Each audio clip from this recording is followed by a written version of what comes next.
네, 저희 옆에 분들과 함께 끝까지 갑시다 하면서 인사 한번 해보겠습니다. 네, 네, 우리 다 같이 아버지의 집에 가는 그날까지 끝까지 그 믿음의 경주를 완주하시길 소망합니다. 네, 오늘 우리가 함께 살펴볼 히브리서 말씀은 포기하지 않는 믿음이라는 제목으로 같이 나눠보도록 하겠습니다. 히브리서를 이 편지를 받았던 이 수신자들은요, 그들이 살았던 그 삶의 모습, 그들이 살았던 그 믿음의 삶의 모습이 오늘날 우리의 그 믿음의 삶의 모습과 크게 다르지 않았던 것 같습니다. 그러니까 뭐 삶의 양식은 많이 달랐겠죠. 근데 그들이 느꼈던 그 믿음 생활하면서 느꼈던 뭐 사회적인 위기라든지 또한 이 영적으로 뭔가 침체가 되는 것들, 그리고 뭔가 마음 가운데 겪게 되는 그 심리적인 어려움은 오늘날 우리만 겪는 게 아니라 그 당시 그 사람들도 다 똑같이 겪었던 일이었습니다. 그 당시 성도들의 삶을 이렇게 보면은 예수님을 나의 구주로 고백하는 일이 사회적으로 또 종교적으로도 또 경제적으로도 많은 그 이해관계가 얽혀 있었던 것 같습니다. 왜냐하면 내가 예수님을 나의 주님이십니다, 그분만이 나의 유일한 하나님, 신이십니다라고 고백하는 게 뭔가 이제 사회적으로 이제 로마가 통치하다 보니 이제 황제 숭배 사상과도 겹치죠. 또 내가 예수님이 하나님의 아들이신 걸 내가 믿습니다 고백하면 유대교에서 또 유대인들이 핍박을 해옵니다. 또 이렇게 유대인들과 관계가 틀어지게 되면 이스라엘 공동체 안에서도 또 이제 벽이 생기게 되다 보니까 사회적으로 격리가 되고, 또 그 당시에는 인간관계가 경제적인 일과 굉장히 직결되었습니다. 그렇다 보니까 이 생계도 위협을 받는 순간이었어요. 그 예수님을 믿는다는 것이 결코 호락호락하지는 않았던 것입니다. 히브리서 10장 33절에서 34절 말씀을 같이 한번 읽어보겠습니다. 혹은 비방과 환난으로서 사람에게 구경거리가 되고 혹은 이런 형편에 있는 자들과 사귀는 자가 되었으니 너희가 갇힌 자를 동정하고 너희 소유를 빼앗기는 것도 기쁘게 당한 것은 더 낫고 영구한 소유가 있는 줄 알미라. 아멘. 이 말씀에 보게 되면 그 당시 이 히브리서를 받았던 성도들이 겪게 되었던 어려움들이 있어요. 구경거리가 되는 것, 형편이 어려워지는 것, 또 갇히고 막 그런 일들이 있었습니다. 이렇게 믿음 생활하는 게 예전엔 지금 우리가 생각했을 때 더 힘들었을 것 같은 느낌이 있는데, 그 사람들이 겪었던 이 믿음의 어려움, 믿음 생활 가운데 겪었던 어려움은 오늘날 우리도 똑같이 느끼고 있는 겁니다. 근데 이 당시에는 조금 더 저는 심하다고 생각했던 게 뭐냐면, 오늘날 우리 사회는 굉장히 개인주의로 막 가고 있어요. 근데 이 당시는 어떻습니까? 가족 단위예요. 가족끼리 똘똘 뭉쳐 있어요. 가문이 있어요. 또 가문끼리 마을을 형성하고 있어요. 그러니까 한 사람이 뭔가 이렇게 딱 사회적으로 찍히게 되면 뭐가 돼요? 가문이 통째로 뭔가 흔들릴 수도 있는 그런 일. 나만의 문제가 아니었던 것입니다. 이런 다양한 위협 속에서 살아가다 보니 이제 어떠한 일도 겪게 됩니까? 사회적으로 이렇게 다양한 위기가 닥쳐오면 어떤 일을 겪게 돼요? 영적인 침체에 빠질 확률이 굉장히 높아집니다. 내가 아무리 오랜 시간 믿음 생활을 해왔다 하더라도 이런 어려움들이 계속 부딪히게 되면은 사람인지를 어떻게 지쳐요. 소진돼요. 영적으로도 소진됩니다. 그래서 믿음의 성장이 점점 정체되고 내 삶이 바쁘고 지금 내 목구멍이 포도청인데 하면서 공동체 모임에도 소홀해져요. 믿음의 삶을 뒤로 한 채 살아가야 했던 그런 위협들이 굉장히 자주 찾아왔었습니다. 오늘날 우리도 마찬가지지 않습니까? 삶이 팍팍하고 어렵기만 하면 삶 가운데 그렇게 즐거움이 썩 많지는 않아요. 그러다 보면 어떻게 마음 가운데 뭐가 사라집니까? 여유가 사라져요. 이러한 삶이 계속되면 아무리 믿음이 좋더라도 이 영적인 것이 계속 소진되고 한번 확 꼬꾸라지면은 다시 회복되는데 굉장히 오랜 시간이 걸립니다. 그 대표적인 예가 이 구약 성경에 보게 되면 엘리야예요, 엘리야. 갈멜산에서 이 바알과 아세라의 선지자들을 믿음으로써 위대한 승리를 가졌음에도 불구하고 어떻습니까? 아합과 이세벨이 예전부터 계속해서 위협해 왔었더니 그 한 번 이겼다 한들 또다시 위협이 오니까 금세 무너져서 하나님께 이럽니다. 열왕기상 19장 4절 말씀 보게 되면 여호와여 넉넉하오니 지금 내 생명을 거두시옵소서. 오늘 본문 3절 말씀에서 히브리서를 받은 자들에게 뭐라고 하냐면요, 피곤하고 낙심되었다라고 전합니다. 계속되는 사회적 위기로 영적인 침체에 빠지니 믿음의 경주를 계속해서 이어갈 이유와 힘을 잃어가고 있었던 것입니다. 지속되는 압력 속 작은 유혹에도 흔들리는 모습에 그들 스스로도 내가 갖고 있는 믿음에 대해서 자괴감도 느꼈을 것입니다. 당시 그들도 어려움을 겪었고 고난 속에서도 인내하고 보이지 않는 하나님의 약속을 붙잡는 일이 결코 쉬운 일이 아니었는데 그들을 향한 권면이 오늘날 우리에게도 동일하게 다가온다는 것입니다. 우리도 반복되는 피로와 믿음의 실패 속에서 종종 이런 생각을 하게 됩니다. 내 믿음이 온전히 서 있는 것인가? 나의 믿음은 괜찮을까? 여기서 죄책감에 빠질 때도 있습니다. 우리의 시선이 예수님 그리스도를 계속해서 향하기보다 내가 느끼고 있는 이 어려움, 내 마음의 상태에 더 들여다보고 집중할 때가 생긴다라는 거예요. 그런 자들을 향하여 오늘 말씀은 우리 앞에 놓인 이 믿음의 경주에 대해서 얘기하고 있습니다. 최근에 이제 월드컵이 시작했다라고 해요. 저는 시작한지도 몰랐어요. 어제서야 알았습니다. 이제 월드컵이 되면 어떻습니까? 수많은 나라들이 이제 참여해가지고요, 더 높은 성적을 거두려고 하고 우승을 향해 달려가려고 합니다. 오늘 말씀 속 경주도 이게 어떠한 스포츠다, 어떤 운동이다라고 딱 지정해서 말할 수 없지만 언어적으로는 경기, 투쟁, 경주라는 뜻을 가지고 있습니다. 이 월드컵은 축구라는 운동이 있기 때문에 생긴 하나의 대회예요. 그러면 축구 선수들은 뭐가 있었기 때문에 생겼습니까? 축구라는 운동이 있으니까 축구 선수들이 생겨서 거기 경기에 뛰고 있는 거예요. 올림픽도 마찬가지죠. 가장 최근에 있었던 이 파리 올림픽 같은 경우에 운동이 이제 32개 부분으로 진행이 됐고요. 경기만 329개로 진행이 됐다라고 합니다. 그러니까 그 어떠한 운동이라는 종목이 있으니까 거기에 참여하는 선수들이 있는 것입니다. 믿음의 경주도 마찬가지예요. 하나님께서 정해놓으신 노선과 목적지가 있습니다. 우리가 성도가 되었다라는 것은 마치 하나님께서 우리를 찾아오셔가지고 야, 너 믿음의 경주 한번 뛰어볼래? 같이 뛰자라고 초대해 주신 거예요. 그 초대를 받을 수 없는 중에 그 초대를 받은 것입니다. 사실상 어떻게 보면 우리는 선택권 없이 그 경주에 뛰어든 것이요. 그런데 하나님이 우리를 부르신 경주는 이미 하나님께서 다 판을 깔아놓으신 경주라는 것입니다. 운동선수들이 경기를 뛰다가 어려움이 생겼다는 이유로 갑자기 시합에서 그만두려고 잘 하지 않아요. 프로들은 그렇습니다. 어떻게든 뛰려고 해요. 믿음 생활 속에서도 고난이 있다고 하는데 우리가 정말로 이 믿음을 계속해서 잘 키워나간다고 한다면 우리의 삶 가운데 어떠한 고난과 역경이 온다 하더라도 그 믿음의 경주를 계속 이어나가려고 할 것입니다. 근데 더 중요한 건 뭐냐면 그 길에 하나님께서 우리와 함께 하신다라는 거예요. 그리고 우리가 그 믿음의 경주를 계속할 수 있도록 인내하라고 요구하시고요. 또 끝까지 달려가라고 말씀하시고 함께 해주십니다. 그런 힘과 능력도 주어주십니다. 그러면 우리가 그 경주를 달려감에 있어서 뭘 내려놔야 합니까? 나 자신을 내려놔야 돼요. 내 자신을 온전히 하나님 앞에 맡기고 그 경주에 임해야 하는 것입니다. 그래도 우리는 믿음의 삶을 살다 보면 어려움을 당할 때 세상 사람들, 심지어는 악한 모습으로 살아가는 사람들임에도 불구하고 잘 사는 그런 모습들을 봤을 때 우리의 믿음에 의문을 품을 때도 있습니다. 도대체 내 삶에 하나님의 때가 언제 임하는 것인가? 하나님의 역사하심이, 하나님의 손길이 나를 언제 만져주시는 것인가? 질문을 던질 때도 있습니다. 히브리서 10장 37절에서 38절에 이 히브리서의 저자가 하박국 선지자의 말씀을 인용합니다. 하박국 2장 3절에서 4절 말씀을 같이 한번 읽어보겠습니다.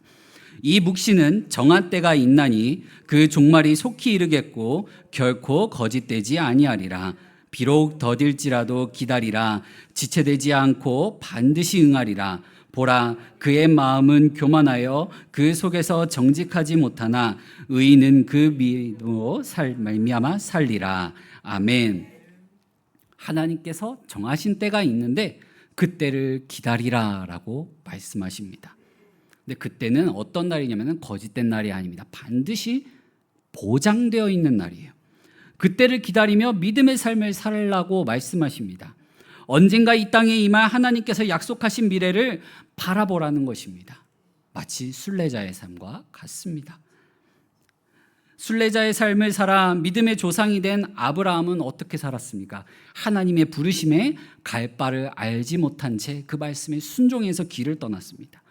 그 길을 떠나다 보니까 어디에 정착하게 됩니까? 하나님께서 말씀하신 약속의 땅에 거주하면서 하나님께서 아들을 주실 것이라는 그 약속을 기다립니다.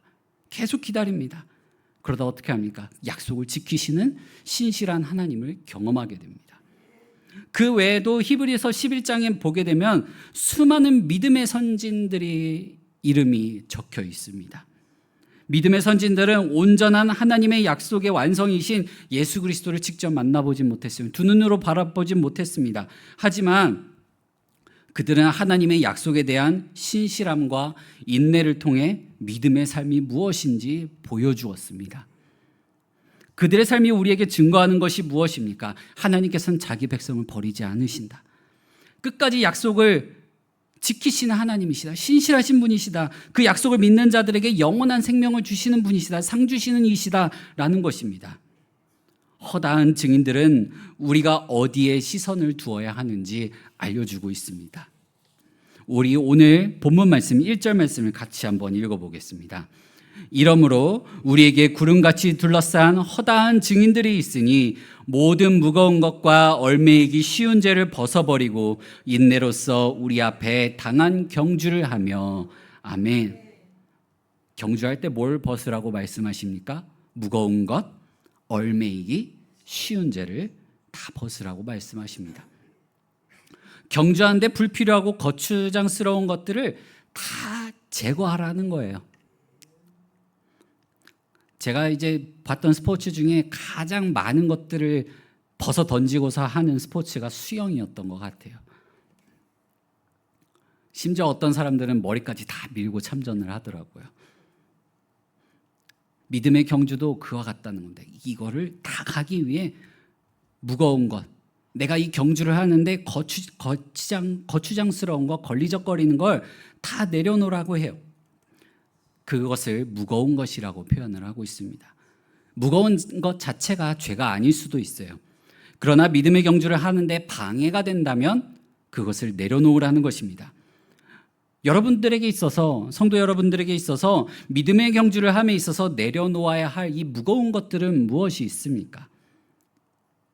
많은 것들이 있을 거예요. 사람에게 인정받는 것도 있을 거예요. 뭔가 내가 성과를 내고 싶은 것도 있을 거예요. 근데 이것들이 나쁜 것은 아닙니다. 근데 그게 믿음의 경주를 하는데 방해가 된다면 내려놓아야 한다는 것입니다. 그리고선 얼매이기 쉬운 죄를 내려놓으라고 말씀하십니다. 이것은 하나님을 향한 온전한 신뢰를 가지지 못하도록 만드는 그런 불신앙적인 요소들을 다 내어 던지라는 거예요. 내려놓으라는 겁니다. 하나님의 약속이 보이지 않는다고, 내 삶 속에 하나님의 손길이 임하지 않는 것 같다고 해서 세상에 있는 것들을 의존하고 사람을 의존했던 그런 모습들을, 하나님을 온전히 믿지 못했던 그런 불신앙적인 모습들을 내려놓으라는 것입니다. 또 내가 피곤하고 또한 지쳐서 믿음의 경주보다,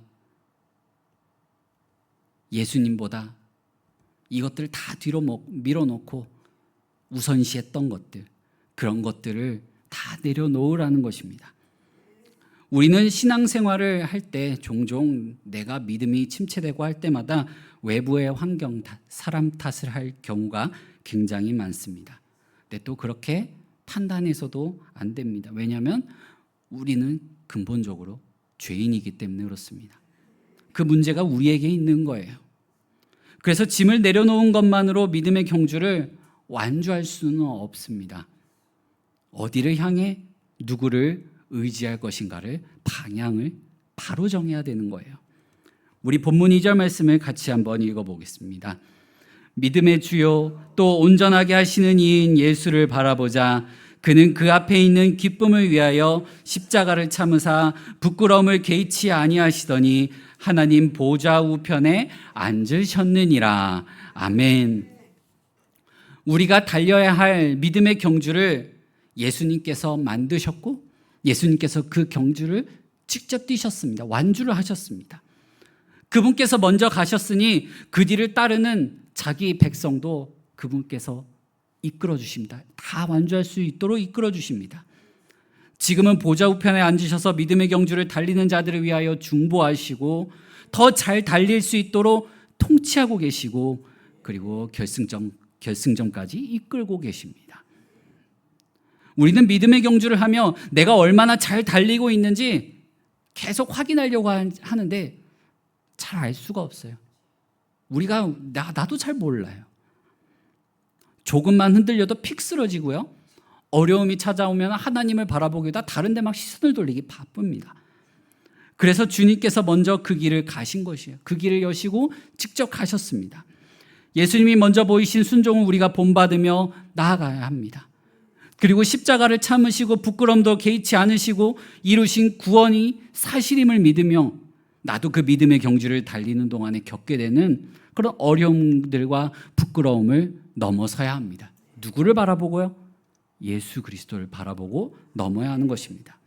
그러니까 우리가 믿음 생활 가운데 믿음의 삶을 살아감에 있어서 믿음의 경주를 달려감에 있어서 온전하게 하시는 이인 예수를 바라봐야 하는 것입니다. 그런데 오늘 말씀은 여기서 멈추지 않습니다. 3절 말씀은 예수를 바라보는 것에 무엇을 더하라는 말이 아닙니다.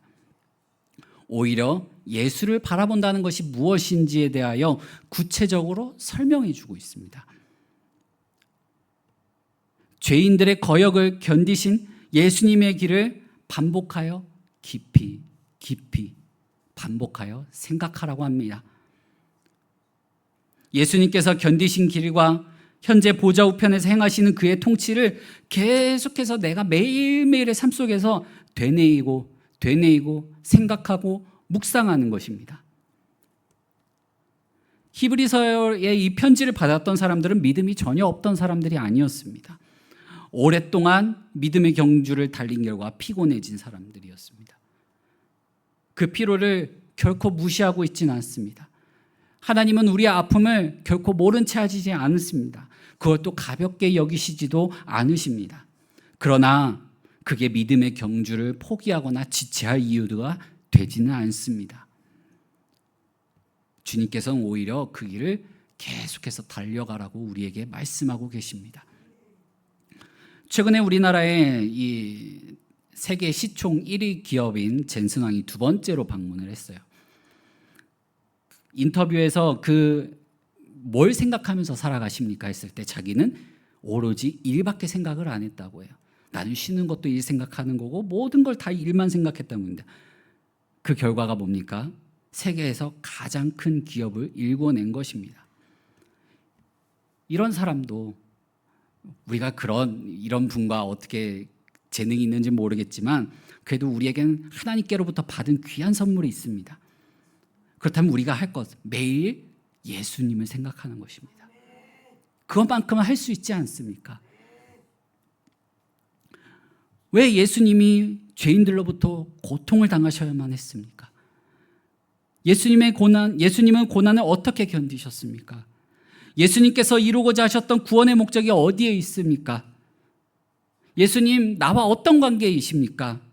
이것을 계속 매일의 삶 속에 생각하라는 것입니다. 그 결과가 무엇입니까? 하늘의 상입니다. 그 하늘의 상을 주시는 하나님이심을 기억하라고 말씀하십니다. 사랑하는 성도 여러분, 믿음의 경주는 결탄코 쉽지 않습니다. 때로는 엎어지고 넘어지고 이게 잘못된 걸 알면서도 죄에 얽매일 때도 있습니다. 또 이게 중요한 게 아님에도 불구하고 내가 거기에 목매느라 믿음의 경주를 계속 주춤하고 다른 데 막 시선 돌릴 때도 있습니다. 어떤 때에는 너무나도 지속된, 너무나도 과열된 이 헌신으로 말미암아 피곤해지고 그러다가 낙심할 때도 있습니다. 오늘 우리가 읽은 이 본문 말씀은 우리 스스로 이 믿음의 강한 확신을 가지라고 요구하지 않습니다. 대신 뭘 하라라고 말씀하고 있냐면 믿음의 창시자이자 믿음의 완성이 되신 예수 그리스도를 바라보라. 예수님을 바라보라. 예수님을 깊이 생각하라 라고 말씀하십니다. 그분은 십자가를 견디신 예수님이십니다. 그분은 수치를 개의치 않으신 예수님이십니다. 그분은 하나님 보좌 우편에 앉아서 온 만물을 통치하고 계시는 예수님이십니다. 그분은 자기 백성의 믿음을 완성하시는 분이십니다. 사랑하는 성도 여러분, 내 안에 믿음의 경주를 방해하는 짐과 그 죄들을 면밀히 한번 살펴보고 파악해야 합니다. 내가 정말 예수님을 온전히 바라보고 믿음의 경주를 다 달려나가고자 한다면 내가 믿음의 경주를 함에 있어서 나를 붙잡고 내가 얼매이고 있는 그 짐들, 무거운 것들을 한번 자세히 한번 들여다봐야 합니다. 그리고 내가 쉽게 얼매이고 있는 이 정도는 괜찮지 라고 여기면서 쉽게 용납하고 있는 그 죄들도 면밀히 한번 적어보면서 파악해 봐야 합니다. 그래서 그것들 한번 구체적으로 적어보면서 이것들을 내가 어떻게 치워야 할지, 이것들을 어떻게 하면 내가 피할 수 있을지, 이것들을 어떻게 하면 내가 내려놓을 수 있을지 고민해 보아야 합니다. 근데 그 고민 가운데 있어야 되는 게 뭡니까? 바로 예수님이에요. 예수님을 계속 깊이 생각해 보는 거예요. 예수님을 묵상해 보는 거예요. 하나님께서 예수님을 왜 이 땅 가운데 보내셨는지, 그분을 왜 우리에게 보내주셨는지 생각해 보는 것입니다. 그러기 위해서 무엇보다 매일 말씀을 통해 주님의 뜻을 살펴봐야 합니다. 예수님께서 행하신 일이 무엇인지, 하나님께서 예수님을 통해 어떤 일을 하고자 하셨는지 그것을 살펴보는 것입니다. 그 십자가의 길을 누구 때문에 가셨는지 깊이 묵상해 보아야 합니다. 그런데 그 믿음의 경주를 나만 달리는 것이 아닙니다. 우리가 함께 달리고 있습니다. 오늘 우리가 읽은 말씀 서두에 히브리서 저자도 우리에게 구름같이 둘러싼 허다한 증인들이 있다라고 말합니다. 편지를 쓰면서도 나와 너희 우리 모두가 이 믿음의 경주를 함께 해야 된다. 우리 꼭 완주하자. 끝까지 가보자. 우리가 믿는 믿음이 허상이 아니다. 허다한 증인들이 있다. 하나님께서 약속하신 것을 믿음으로 나아갔던, 믿음의 삶을 살았던 그들이 있다. 그러니까 우리도 믿음의 삶을 살아보자. 같이 살아보자라고 하고 있습니다. 우리는 함께 끝까지 가야 되는 사람들입니다. 그래서 처음에 같이 한번 바라보면서 끝까지 갑시다라고 인사했던 게 바로 그런 이유입니다. 포기하지 않는 믿음으로 우리 함께 끝까지 갑시다. 그러기 위해서 믿음 생활 가운데 또 우리 교회 공동체 안에 지치고 낭망한 분들도 있습니다. 시험들 분들도 있습니다. 그분들을 외면하지 마시고 그분들에게 다가가 같이 손잡으면서 기도해주고 같이 말씀 보며 함께 이 믿음의 경주를 갈 수 있도록 하나님께서 우리 마음 가운데 심어두신, 지그릇 안에 넣어두신 그 보배를 잘 세워줄 수 있도록, 잘 빛날 수 있도록 함께 해주어야 합니다. 우리는 잘난 게 있어서 경주에 참여하게 된 것이 아닙니다. 전적으로 오직 하나님의 은혜로 예수님을 바라보는 이 경주에 참여하게 된 것입니다. 아버지의 나라에 들어가는 그날까지 포기하지 않는 믿음으로 이 믿음의 경주를 함께 달려나아가시는 우리 모든 성도님들 되시기를 간절히 소망합니다. 우리 시간 함께 같이 기도하겠습니다. 이 시간 기도하실 때 주님, 내가 오직 예수 그리스도만 바라보며 믿음의 경주를 달려가길 소망합니다. 주님, 이 경주를 달려가는 것이 결단코 쉽지만은 않습니다.